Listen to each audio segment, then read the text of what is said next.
podcast. I am one of your hosts, Kinte, all the way live from Los Angeles, California. This is episode number 117, and I'm joined by my wonderful co-host, the one and only Jen. How you doing, Jen? I am really good, on a very upbeat note right now, which may actually be a good way to sort of segue into what we're about to talk about. Uh, I'm I'm sort of I'm what's a good way to say this in a very positive way? I'm optimistic about where The Walking Dead is going, but according to the ratings, the what we know about the ratings so far, this actually was the worst ratings The Walking Dead has ever gotten. It's still respectable. I mean, in terms of what we get for episodic television, The Walking Dead still has an amazing amount of viewership, but the overall trend line is not looking good for The Walking Dead. Yeah. Yeah. There's nothing else to say, but yeah, it's been on for 10 years, so what can people expect, right? Well, I mean, we know The Walking Dead has already been renewed for a season 11. We know that there are already movies out there. It could be that people are just feeling a little bit of exhaustion Right. related to it. And also, I have to say that I honestly think that the announcement by by Kirkman, that he is ending the comic series really does have an effect on how people view what might or might not be happening. You know, I mean, when people stop being invested, it doesn't matter how good your show is. Sometimes people just stop being invested and they say, yeah, okay, I'm not interested anymore. Yeah. What do you think about that? Him stopping it? I think actually it's a really good choice because honestly, although I'm sure that there's plenty of content still to explore, I feel like he's ready to move on to something new. And the comics have gotten a little, not stale, but I'm starting to feel like things are repeating themselves a little bit too much, even though the situations change. It feels very like the storylines feel reused a bit. And so I kind of think it's a good time. I think it's better to end on a high note than it is to end with everybody hating your guts and saying, please don't ever write again or something like that. Oh, you mean so don't end like I end everything. I mean, I feel like, there's been some Marvel Universe comics that have sort of, man, they've just beat things down to death. And then they have to do something sort of really amazing in order to get people to come back to it, and it's never quite the same. So I would rather have things be unspoiled by that and have it go out on a high note. Oh, yeah. So let's talk about this episode. Um, you know what? I don't want to be negative, so let me start off with the positives. Okay. Like Beta is pretty cool. Would you agree? um I- well, I don't know if I would agree, but go ahead and finish your point and then I'll jump in. You don't like Beta? It's not that I don't like Beta, it's that I sort of don't like the way that they present Beta. And I'll tell you why after you're done. Oh wow. Wait a minute. No, you know what? Can you go into that? That's interesting. So, okay, so one of the things that I have never liked about Alpha and Beta in terms of how they're presented in the Walking Dead as a series, and not to get too much, I don't want to get too geeky about the comics and everything, but there's a relationship dynamic that exists between them, which, they do, I think, try to do in the TV show for sure. But it comes across as Beta being almost kind of an alpha male who doesn't quite work. And it diminishes, I think, the impact of who Beta really is. I mean, there was a nice little piece where he says, where he's clearly hiding somebody in the closet, and Lydia lets him out, and Alpha ends up having to kill him, right? And that is never really given any amount of story information. I really wish it had, because it's somebody, that person to Beta, to Beta is their most cherished person. It was their best friend. And I know we can't do too much, like, go from a flashback into a further flashback, and it starts getting convoluted. But the way that they treat Beta is kind of like Alpha's sidekick. And I wish they didn't do that, because Beta has like a full-on fleshed out story all by himself. Does that make sense? No, I agree. I agree to a certain degree about what you're saying. I just like him visually, and they have the right actor playing. Oh yeah, they couldn't have gotten anybody better than Ryan Hurst.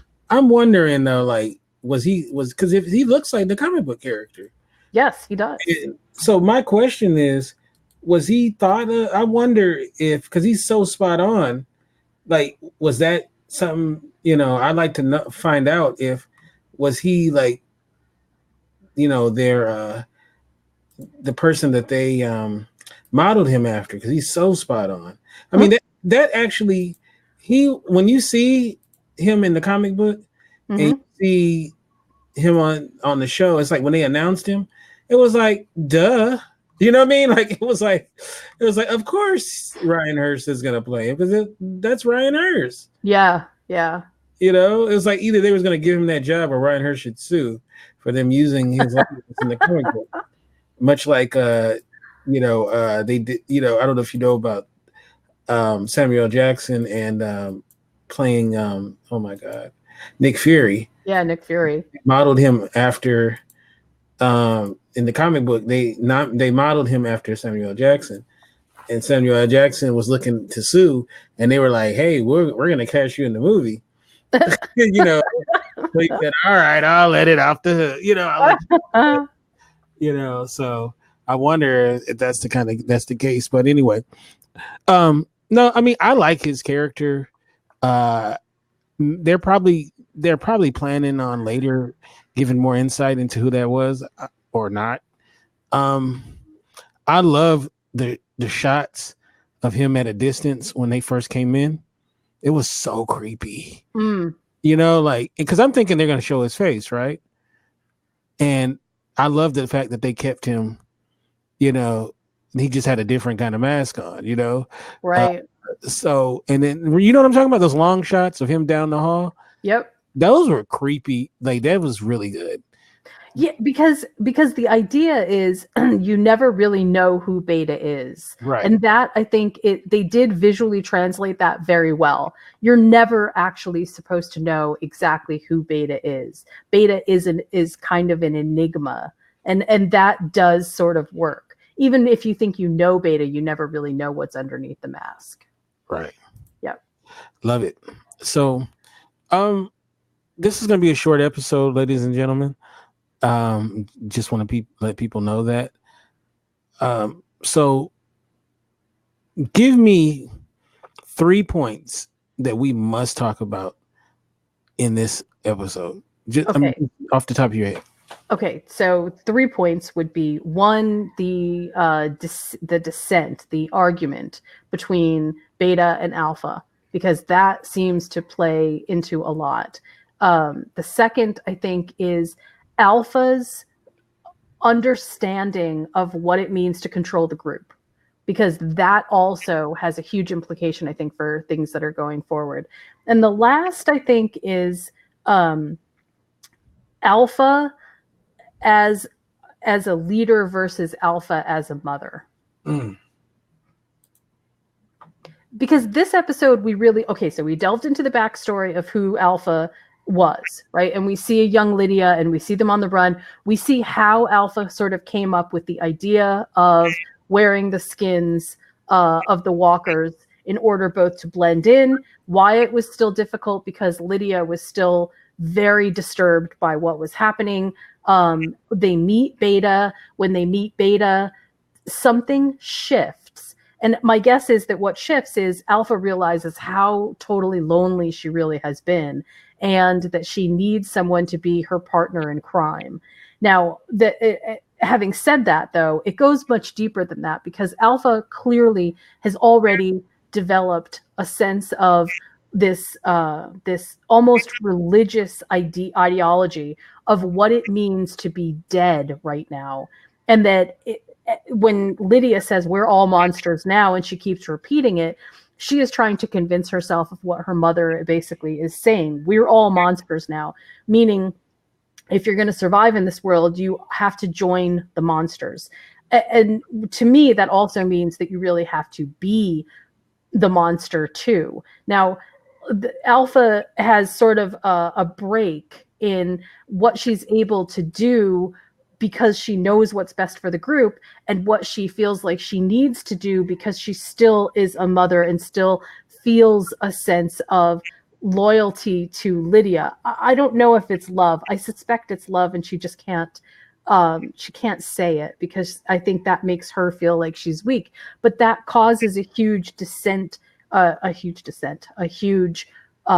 problem between Beta and Alpha, because Alpha seems to behave erratically to Beta whenever they are dealing with things that are of the quote unquote heart. Right? Do you see that? Right. No, I see it. I definitely see it. I love that, that they're showing this, because, excuse me.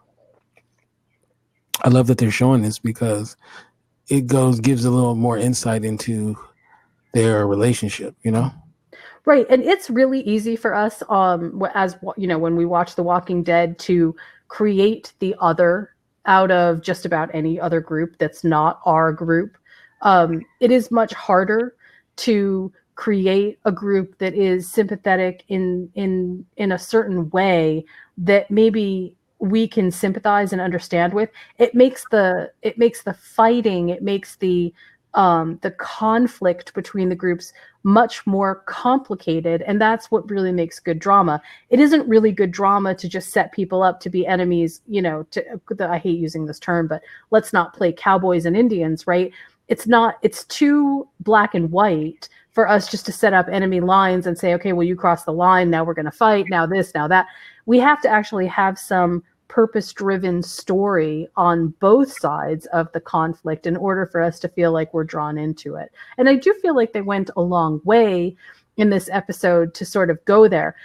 I also, just to sort of as a 3A piece, would like to remind everybody that when Alpha gives the sister the designation of Gamma, it certainly seems to me like Beta feels like that is a betrayal.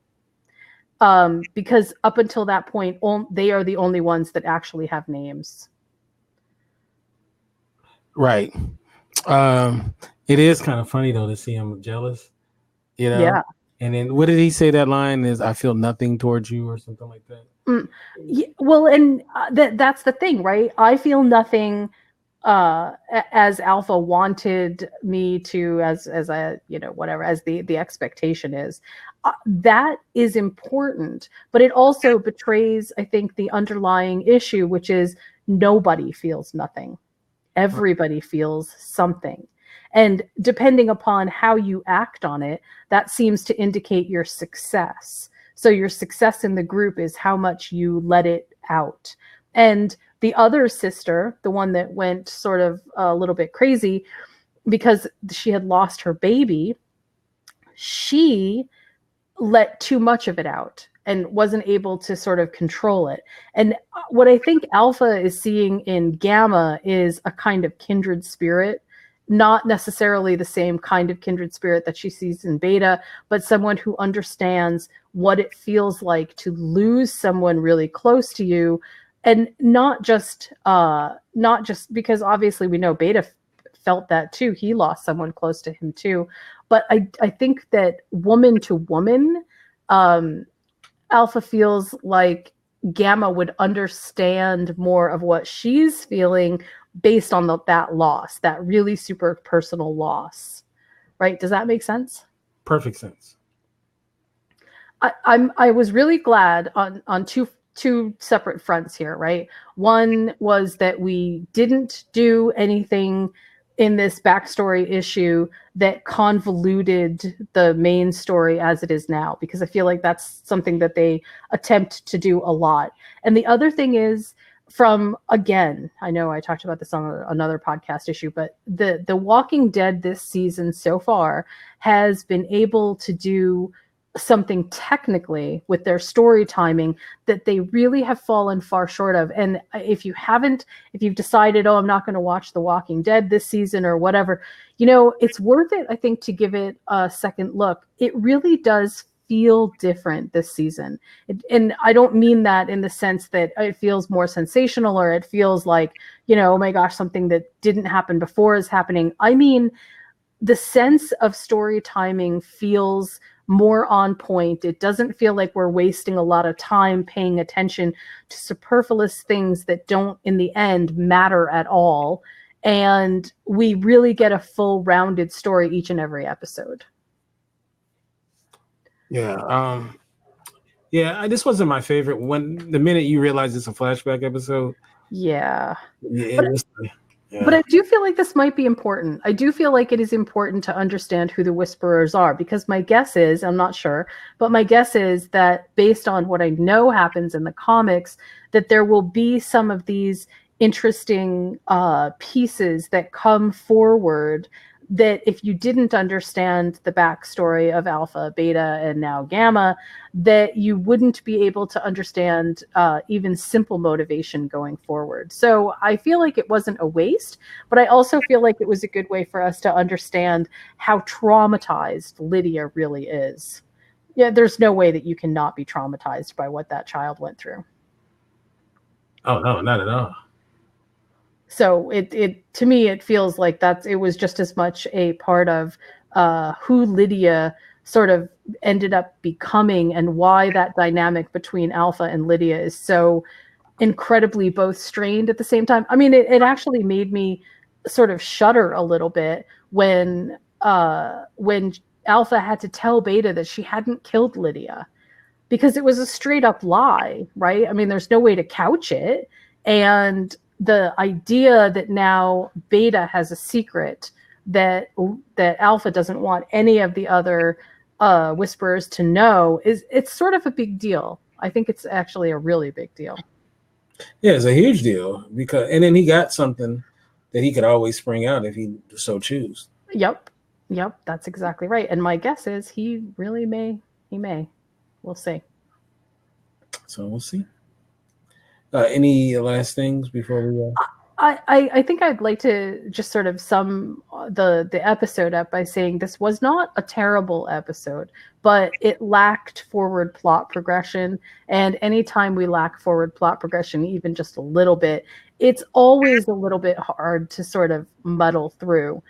However, I'm going to call out some of the technical aspects to this. The scenes in the hospital were amazing. Or was it a hospital or was it a school? I can't remember. I think it was a hospital / school. Well, whatever it was, the corridor scenes, like you said, they were amazing. But also there is something about the way that they shot this episode where the cameras were very close in to the actors, and it gave it that extremely almost uncomfortable, you're in my space feel. And to a great degree, that was exactly what this episode needed. So hats off. That was a very good choice. Can I ask you a personal question? Of course. If it was a zombie apocalypse and you were in one of these groups, what would your biggest contribution be to the group? Oh, God. That is a good question. I don't know. I could cook. That's it. I could cook. Now, I was thinking that, but I didn't want to say that because I didn't want you to say that's sexist. Nope. I mean, my blog is Movies Make the Meal. Dude, I am all about the food. I can take twigs and dirt and turn it into something good. So, yeah, that would be my contribution. All right. See, I love it. I love that. And I would be like, we got to keep her. I'd be like, I'd be Alpha. I'll be like, you know what? Jen, you're gonna be beta. Also, listen, not that this is a super skill or anything, but in the zombie apocalypse, I'm pretty sure everybody's going to want coffee, and I can smell coffee from a mile away. So we can definitely use my ability to find Java out there. Sweet Java. Yep. Love it. And you're not talking about JavaScript. Well, I mean, there's that too, but I have a feeling that in the zombie apocalypse, nobody's really going to want to be doing websites and stuff. So yeah. Oh, man. Well, I could do the zombie dating app, Yeah, that'd be awesome. No. All right. How can people get you on social media? They can find me on Twitter at followingbliss1, and you can find my websites at moviesmakethemeal.com and criticallaughs.com.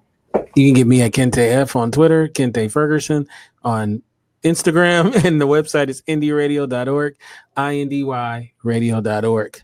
Thank you, everybody, and have a great rest of your week.